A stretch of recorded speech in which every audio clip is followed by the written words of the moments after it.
Materi salep by Super Seven. Salep adalah sediaan setengah padat yang ditujukan untuk pemakaian topikal pada kulit atau selaput lendir. Itu menurut Dirjen POM 1995. Kemudian adalah pengertian salep. Salep adalah gel dengan perubahan bentuk atau plastis yang digunakan pada selaput mukosa. Itu menurut Voigt-R. Dan yang terakhir, salep adalah preparat setengah padat untuk pemakaian luar. Itu menurut Ansel 2008. Oke, next. Pada syarat-syarat salep. Adapun syarat salep diantaranya yaitu yang pertama, pemberian tidak boleh berbau tengik. Kemudian, kedua, kadar kecuali dinyatakan lain dan untuk obat yang mengandung bahan keras atau narkotik atau obat keras, kadar bahan obat adalah 10%. Kemudian, ketiga, dasar salep kecuali dinyatakan lain, sebagai bahan dasar digunakan vaselin putih.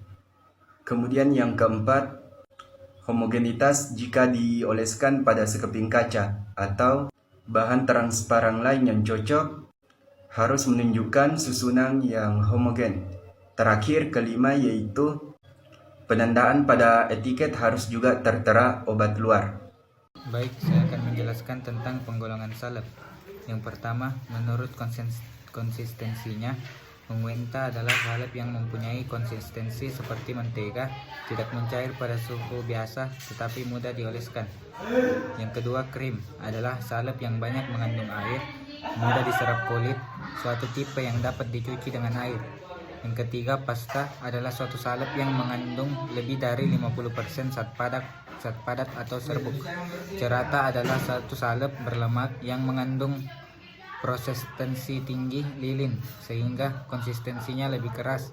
Gel adalah suatu salep yang lebih halus, umumnya cair dan mengandung sedikit atau tanpa lilin. Digunakan terutama pada membran mukosa sebagai pelicin atau basis. Yang kedua, menurut efek terapinya, salep dibagi menjadi 3. Salep epidermi digunakan pada permukaan kulit yang berfungsi hanya untuk melindungi kulit dan menghasilkan efek lokal karena bahan obat tidak diabsorpsi. Yang kedua, salep endodermik. Salep endodermik di mana bahan obatnya menembus ke dalam dan terabsorpsi sebagian.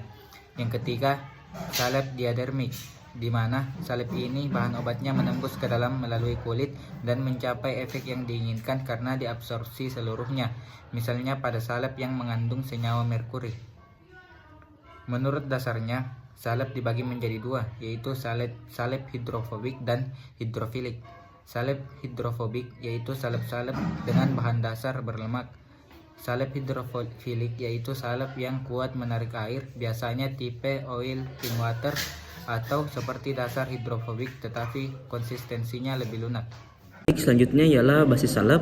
Basis salep digolongkan ke dalam 4 kelompok besar, yakni dasar salep hidrokarbon, dasar salep absorpsi, dasar salep yang dapat dicuci dengan air, dan dasar salep yang larut dalam air.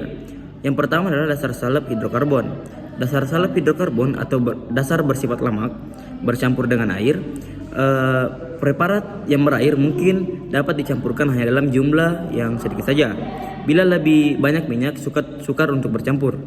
Dasar hidrokarbon dipakai terutama untuk efek emulien. Dasar salep tersebut bertahan pada kulit untuk waktu yang lama dan tidak memungkinkan larinya lembab ke udara dan sukar untuk dicuci.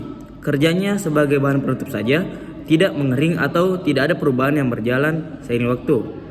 Adapun contoh dari basis salep hidrokarbon yakni petrolatum, petrolatum putih, salep kuning, salep putih, parafin, dan minyak mineral. Berikutnya adalah dasar salep absorpsi. Dasar salep absorpsi dapat dibagi menjadi 2 tipe. Yang pertama adalah memungkinkan pencampuran larutan berair hasil dari pembentukan emulsi air dan minyak. Yang kedua adalah yang sudah menjadi emulsi air minyak, memungkinkan bercampurnya sedikit penambahan jumlah larutan berair. Dasar salep ini digunakan sebagai emulien walaupun tidak menyediakan derajat penutupan seperti yang dihasilkan dasar salep berlemak. Adapun contohnya itu adalah petrolatum hidrofilik, lanolin anhidrida, lanolin, dan coltrim. Adapun basis salep dapat dibersihkan dengan air. merupakan emulsi minyak dalam air yang dapat dicuci dari kulit dan pakaian dengan air atau tercuci dengan air. Dari sudut pandang terapi, mempunyai kemampuan untuk mengabsorpsi cairan serosal yang keluar dalam kondisi dermatologi. Adapun contoh basis salep yang dapat dibersihkan dengan air yaitu salep hidrofilik. Yang terakhir adalah dasar salep larut dalam air. Seperti basis salep yang dibersihkan dengan air, basis yang larut dalam air dapat dicuci dengan air. Basis yang larut dalam air biasanya disebut sebagai glycerol karena tidak mengandung bahan berminyak atau berlemak. Karena dasar salep ini sangat mudah melunak dengan penambahan air. Larutan air tidak efektif dicampurkan ke dalam bahan dasar untuk basis ini. Contoh basis salep larut dalam air yaitu salep polyethylene glycol.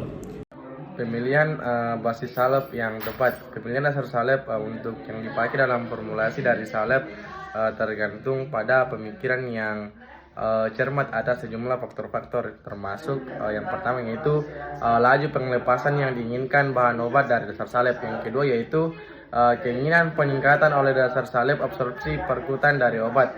Yang ketiga yaitu kelayakan melindungi lembab dari kulit oleh dasar salep. Dan yang terakhir yaitu jangka lama dan pendeknya obat stabil dalam dasar salep.